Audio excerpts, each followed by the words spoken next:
Hello and welcome student, आप सभी का स्वागत है द ऑनलाइन गुरु में। मैं हूं सुनील शर्मा और आज हम लोग यहां पे आरआईएमसी के जीके के पेपर को सॉल्व करने जा रहे हैं। ये जो पेपर है जून 2017 का है। देखो, आप लोगों को पता है कि टोटल नंबर ऑफ क्वेश्चन जो हैं 75 होते हैं। तो अगर एक साथ में इन सारे 75 क्वेश्चंस को सॉल्व करूं तो टाइम जो है वो बहुत ज़्यादा लग जाएगा और वीडियो की लेंथ भी बहुत ज़्यादा हो जाएगी। तो अगर आप लोग इसको 3 पर्टिकुलर पार्ट्स में करेंगे तो इजीली आप समझ भी पाएंगे और इनको लर्न भी कर पाएंगे। ठीक है, तो पार्ट 1 करने जा रहे हैं, पार्ट 2 और 3 भी आपको चैनल पे मिल जाएगा। इसके पहले कि मैं इस पार्ट को बिगिन करूं, आपको बता देना चाहूंगा कि मैंने बहुत सारे प्रीवियस ईयर पेपर्स सॉल्व करके चैनल पे अवेलेबल करवा रखे हैं। ठीक है, जहां पे आप लोग 2018, 2019 के भी पेपर देख पाओगे और ये जो 2017 का है इसके पहले के भी पेपर्स आप लोग वहां पे देख पाओगे। ठीक है, तो पर्टिकुलर चैनल पे आप सब्सक्राइब कर लीजिए और जो प्लेलिस्ट है उस सेक्शन में जाके आपको आरआईएमसी और आरएमएस का एक पर्टिकुलर सेक्शन मिल जाएगा जहां पे ये सारे के सारे वीडियोस अवेलेबल हैं। ठीक है, तो आते हैं हमारे पहले क्वेश्चन पे जहां पे आपसे पूछा गया है कि जो 89th ऑस्कर अवार्ड था, ठीक है, इस ऑस्कर अवार्ड को बेस्ट पिक्चर अवार्ड इनमें से किस मूवीज को दिया गया। ठीक है, तो यहाँ पे जो आपका करेक्ट आंसर है वो है मूनलाइट। देखो, अब ये 2017 का पेपर हो जाता है, इसलिए आपको यहाँ पे इसे याद रखने की जरूरत नहीं है। ठीक है, तो जितने भी रीसेंट अवार्ड्स वगैरह होते हैं वो याद रख लीजिएगा, वो भी चैनल पे अवेलेबल है।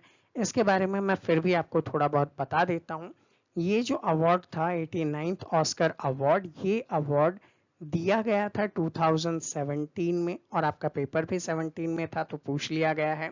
लेकिन ये जो अवार्ड है 2016 में पब्लिश्ड मूवीज के लिए दिया गया था। ठीक है, यहाँ पे मूनलाइट को यहाँ पे बेस्ट पिक्चर का अवार्ड दिया गया था, ये आप लोग यहाँ पे याद रख सकते हैं। ठीक है, अगला क्वेश्चन कि इसरो ने एक सक्सेसफुल लॉन्च किया 104 सैटेलाइट को, वो भी एक सिंगल फ्लाइट के अंदर, यानी कि एक ही बार में 104 सैटेलाइट को लॉन्च करने का रिकॉर्ड इसरो ने बनाया था। आपको ये बताना है कि ये लॉन्च कहाँ से किया गया। तो देखो, एक चीज आप बेसिकली याद रख सकते हैं, इसरो इस प्रकार की सभी लॉन्चिंग जो है श्रीहरिकोटा में सतीश धवन जो सेंटर है वहीं से करता है। तो यहाँ पे आपका आंसर जो होगा श्रीहरिकोटा हो जाएगा। अब इस लॉन्च के बारे में बता देता हूँ, क्योंकि ये एक हिस्टोरिक लॉन्च था, कभी भी आपसे पूछा जा सकता है, तो आप ध्यान रखिएगा।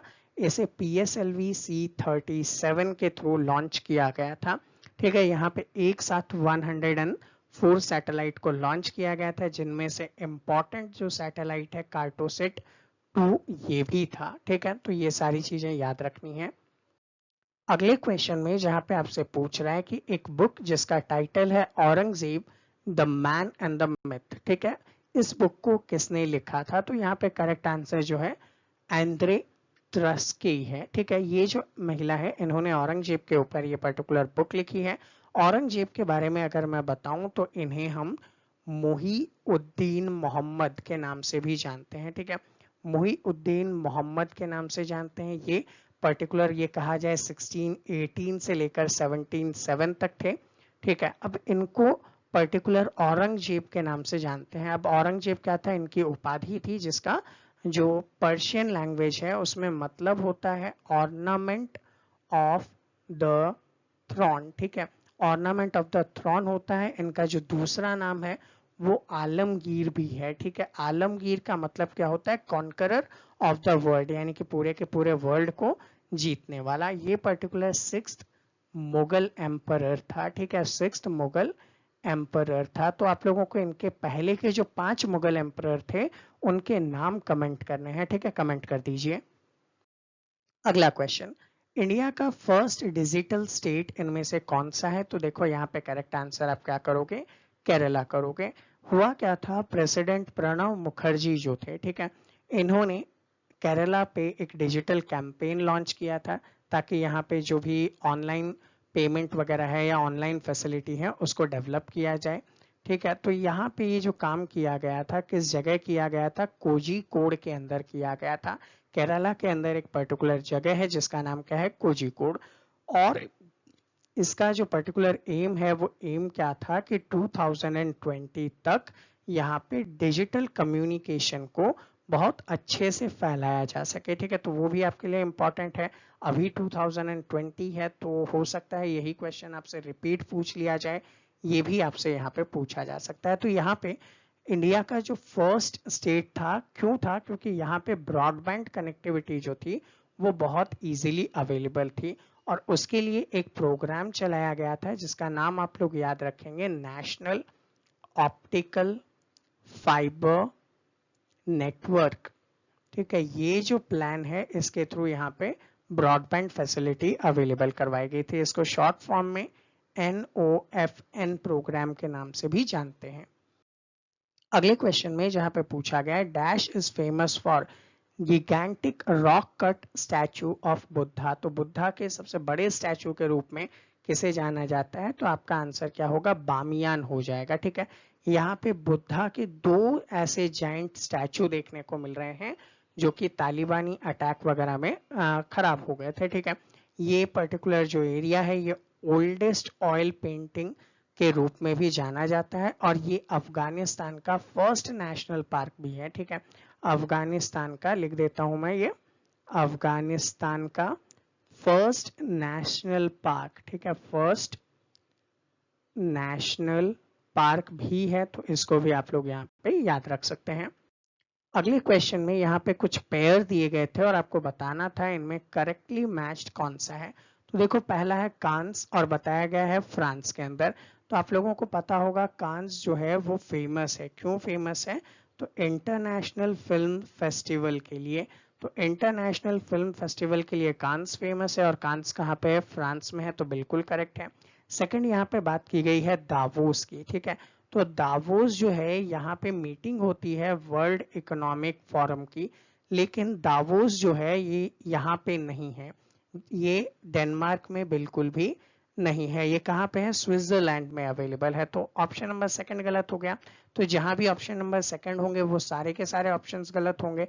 तो करेक्ट आंसर क्या हो जाएगा? ऑप्शन नंबर ए हो जाएगा, ठीक है।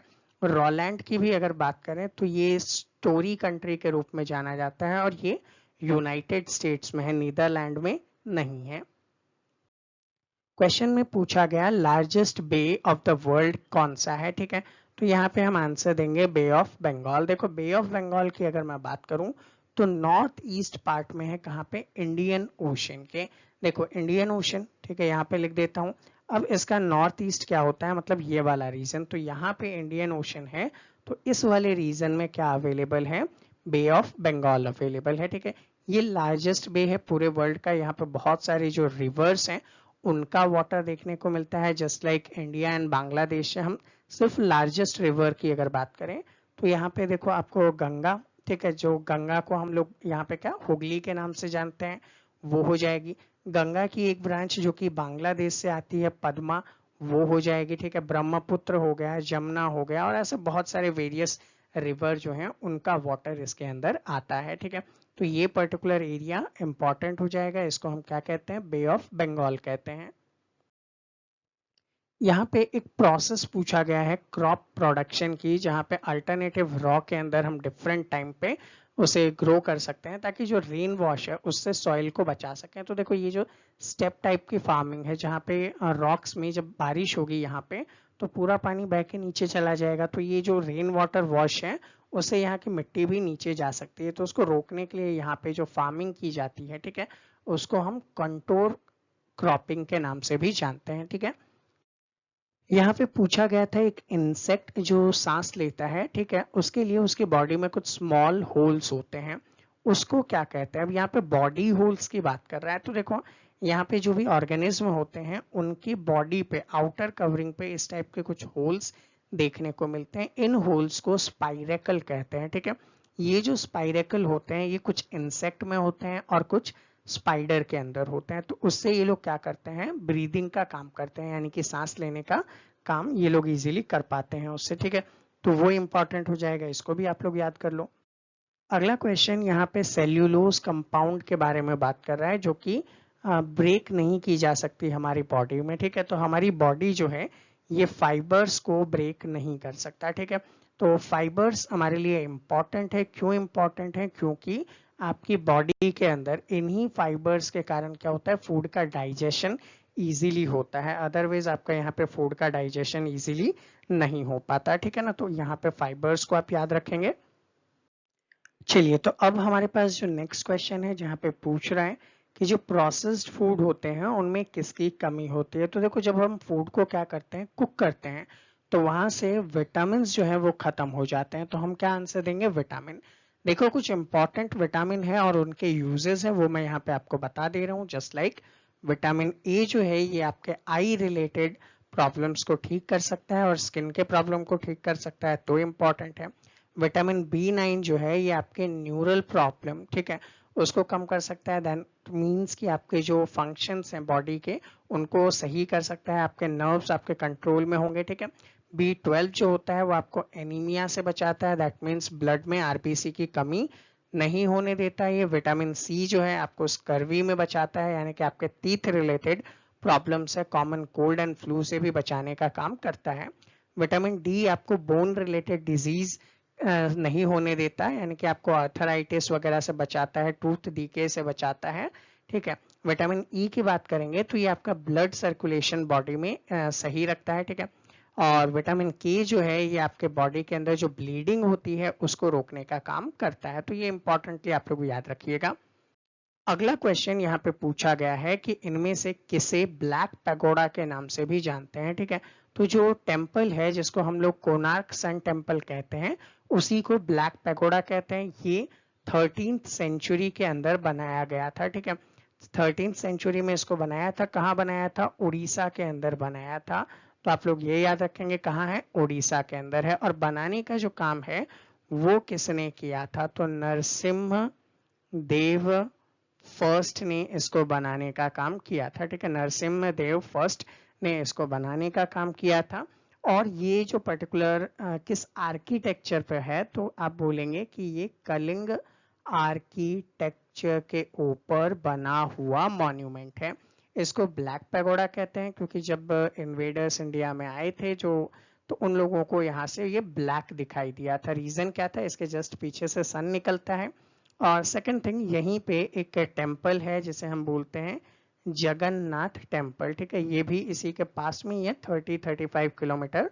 तो जगन्नाथ टेम्पल को यहाँ पे व्हाइट पैगोडा के नाम से जानते हैं, ठीक है। तो ये याद रख लीजिएगा, कभी अगर व्हाइट पैगोडा पूछ ले तो आप क्या करेंगे, जगन्नाथ टेम्पल को यहाँ पे चूज करने वाले हैं। और जगन्नाथ टेम्पल को ही वर्ल्ड हेरिटेज साइट भी डिक्लेयर किया गया था 1984 में। क्वेश्चन पूछा है कि जो इलेक्ट्रिक बल्ब होता है इसके अंदर एक फिलामेंट होता है, वो किससे बना होता है। तो ये जो पर्टिकुलर फिलामेंट है ये टंगस्टन से बना हुआ होता है। देखो, बल्ब आप देख पा रहे हो, इसके अंदर ये जो पर्टिकुलर वायर है ये किससे बना होता है, टंगस्टन से बना होता है। और इसी में जब इलेक्ट्रिसिटी प्रोवाइड करते हैं तो वो कन्वर्ट करता है उसको इलेक्ट्रिक एनर्जी को हीट एंड लाइट एनर्जी में, ठीक है। तब जाके हम लोगों को रोशनी देखने को मिल जाती है। अगला आपसे पूछा कि गवर्नर को अपॉइंट करने का इनमें से मिनिमम एज क्या है। तो देखो, गवर्नर को अपॉइंट करने का मिनिमम एज 35 ईयर्स है। बाकी अगर मैं बताऊं कि गवर्नर बनने के लिए आपको इंडिया का सिटीजन होना चाहिए, तो यहाँ पे आप ये कहेंगे कि सिटीजन ऑफ इंडिया भी होना चाहिए, ठीक है। अदर कोई पर्सन इंडिया में गवर्नर नहीं बन सकता। मिनिमम एज क्या होनी चाहिए, 35 ईयर्स होनी चाहिए यहाँ पे। और किसी भी हाउस का मेंबर नहीं होना चाहिए। हाउस का मतलब पार्लियामेंट, लोकसभा, राज्यसभा, किसी का भी वो मेंबर नहीं होना चाहिए, तब जाके हम उसे गवर्नर बना सकते हैं। अगला यहाँ से आपसे पूछा गया है कि जो इनर्ट गैस है किसका हम यूज करते हैं जब डीप सी के अंदर हम जाते हैं। जस्ट लाइक ये पर्सन जब डीप सी के अंदर गए हैं तो इनके पीछे जो टैंक है उसमें किसका यूज किया गया, तो आप लोग यहाँ पे बोलेंगे ट्राईमिक्स का यूज किया गया। अब ट्राईमिक्स क्या होता है, तो ट्राईमिक्स क्या होता है आप देखिए, एक तो होता है ऑक्सीजन, सेकंड होता है यहाँ पे हीलियम, और थर्ड थिंग जो है वो यहाँ पे होता है नाइट्रोजन, ठीक है। इन तीनों का मिक्सचर यूज करते हैं। रीजन क्या है, ऑक्सीजन क्यों यूज नहीं करते हैं, जब ऑक्सीजन डीप सी के अंदर जाता है तो वो पॉइजनस या टॉक्सिक हो जाता है, तो उससे ह्यूमन की डेथ हो सकती है। तो बचाने के लिए इनर्ट गैसेस का यूज करते हैं। तो यहाँ पे देखो, ऑप्शन के अकॉर्डिंग आप हीलियम को चूज करोगे, ठीक है। फिर पूछा गया है कि रेड लाइट को हम सिग्नल्स में क्यों यूज करते हैं। तो देखो रेड लाइट की क्या है, वेवलेंथ ज्यादा है जिसके कारण उसको सिग्नल्स में यूज करते हैं। अब इसका मतलब क्या हुआ, तो देखो वेवलेंथ आपको पता है, ये वेव्स आपके सामने देखने को मिल रही है। यहाँ पे ये जो क्रेथ है और ये दूसरा क्रेथ है, इनके बीच का जो डिस्टेंस है इसी को हम क्या कहते हैं, वेवलेंथ कहते हैं। और लिखते हैं हम इसको एज अ लैम्बडा। ये जो साइन है ये लैम्बडा का साइन है, दोबारा देख लीजिए, ये जो साइन है ये लैम्बडा का साइन है। तो ये जो पर्टिकुलर मेजर करता है, ये किस में मेजर करता है, मीटर में मेजर करता है। अब बेसिकली जिस कलर की जो वेवलेंथ है जितनी ज्यादा होगी वो उतने दूर तक दिखाई देगा, दैट मीन्स उसका रिफ्लेक्शन नहीं होगा। तो सबसे ज्यादा वेवलेंथ किसकी होती है, रेड कलर की होती है। यहाँ पे आप देख पा रहे हो रेडियो वेव्स की सबसे ज्यादा, फिर माइक्रोवेव, फिर इंफ्रारेड, और उसके बाद आता है विजिबल लाइट। और विजिबल लाइट में सबसे ज्यादा किसकी, रेड कलर की, सबसे कम किसकी, विबग्योर, ठीक है, वॉयलेट की। तो ये सबसे कम इंटेंसिटी होता है। तो वॉयलेट कलर या फिर इसके इधर जितने भी कलर्स हैं आप लोग देख पा रहे हैं, देखो VIBGYOR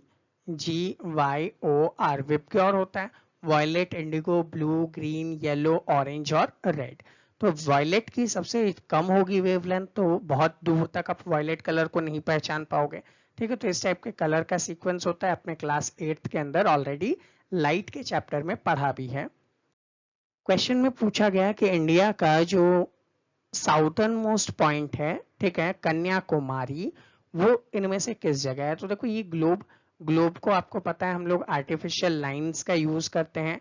ये आर्टिफिशियल लाइन 0 डिग्री या फिर ये क्या कह सकते हैं हम, इक्वेटर है। अब इसके ऊपर जो भी है नॉर्थ और इसके नीचे जो भी है वो साउथ। तो कन्याकुमारी देखो ये रहा वो पर्टिकुलर रीजन, तो इस लाइन के ऊपर है, that means north of the equator आपका आंसर होगा। ठीक है, कन्याकुमारी कहाँ है, तो आप लोग बोल सकते हैं कि ये तमिलनाडु के अंदर अवेलेबल है। ठीक है, इंडिया का साउदर्न मोस्ट पार्ट है और इसको हम लोग केप कोमोरिन, जो ब्रिटिश टाइम पीरियड में इसे केप कमोरिन के नाम से भी जाना जाता था।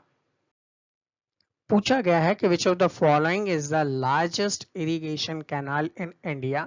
इरिगेशन के लिए मतलब कि जो एग्रीकल्चर है वहां पे पानी पहुंचाने के लिए बनाई गई सबसे लंबी कैनाल कौन सी है। तो आंसर क्या है, इंदिरा गांधी कैनाल है। अब देखेंगे यहाँ पे पंजाब के अंदर ये पर्टिकुलर रीजन है जहाँ पे सतलज रिवर, ठीक है, और सतलज के साथ साथ एक सेकंड रिवर है ब्यास रिवर, ठीक है, ये मिलते हैं। ये सतलज रिवर फ्लो कर रही है और ये ब्यास रिवर आके सतलज में मिल जाती है। तो यहाँ पे एक बैरेज है जिसका नाम है हरी के बैरेज, ठीक है, ये है हरी के बैरेज। इस हरी के बैरेज से एक कैनल बनाई गई है, ये जो लाइन आप देख पा रहे हो, इस कैनल के थ्रू क्या करते हैं, वाटर लेकर आया जाता है राजस्थान में, और इसी का नाम क्या रखा गया, इंदिरा गांधी कैनाल रखा गया है। फिर पूछा राइडर कप इनमें से किससे एसोसिएटेड है। तो देखो राइडर कप आप यहाँ पे इसके इमेज में ही देख पा रहे हो, ये गोल्फ से एसोसिएटेड है। बेसिकली ये जो राइडर कप है गोल्फ का, ये होता है यूरोप और यूनाइटेड स्टेट्स के बीच में, ठीक है, इंटरचेंज करके एक साल यहाँ पे एक साल यहाँ पे ऐसे ऑर्गेनाइज करते हैं। बाई एनुअल है, मतलब 2 साल में एक बार ऑर्गेनाइज किया जाता है। ठीक है, ये जो नाम है इस कप का राइडर कप इसीलिए रखा गया क्योंकि एक पर्सन थे सैमुअल राइडर, ठीक है, सैमुअल राइडर ने यहाँ पे क्या किया था, पर्टिकुलर प्राइज मनी डोनेट करना स्टार्ट किया था, तो उनके ऑनर में इसका नाम बदल के राइडर कप कर दिया। पूछ रहे हैं आपसे कि मानसरोवर जो है, लेक मानसरोवर तिब्बत के अंदर, यहाँ पे रिवर के सोर्सेस कौन कौन से हैं। ठीक है, तो ये यहाँ पे इंडस रिवर भी है, सतलज रिवर भी यहीं से निकलती है, ब्रह्मपुत्र भी यहीं से निकलता है। तो ऑल ऑफ द अबव आपका करेक्ट आंसर होगा। लेक मानसरोवर जो है इसके अदर नाम भी हैं, ठीक है, इसका अदर नाम क्या है, मपाम युत्सो। तिब्बत के अंदर इसको क्या बोलते हैं लोग, मपांग युत्सो। ठीक है, यहाँ से जो कि कैलाश ग्लेशियर्स है वहां से बहुत सारी रिवर्स निकल कर आती है, तो ये इंपॉर्टेंट है। और यहाँ पे कुछ सैक्रेड प्लेसेस भी हैं, 4 अलग अलग रीजन के रिलीजन से रिलेटेड। एक तो है बॉन, सेकंड है यहाँ पे बुद्धिज्म, ठीक है, थर्ड हमारे पास आता है हिंदुइज्म, ठीक है, और है फिर हमारे पास जैनिज्म। तो आप लोगों के लिए एक क्वेश्चन है कि इनसे रिलेटेड कौन सा प्लेस अवेलेबल है मानसरोवर में, कमेंट कर देना, ठीक है। अगले क्वेश्चन में पूछा गया है, एक चेस टूर्नामेंट है जहां पे 6 प्लेयर्स हैं, ठीक है। ये एक दूसरे के साथ एग्जैक्टली एक ही बार गेम खेलेंगे तो कितने मैचेस यहाँ पे होंगे। तो देखो यहाँ पे मैं बेसिकली मैथमेटिक्स की फैकल्टी आपको इजीली बता सकती है, ठीक है।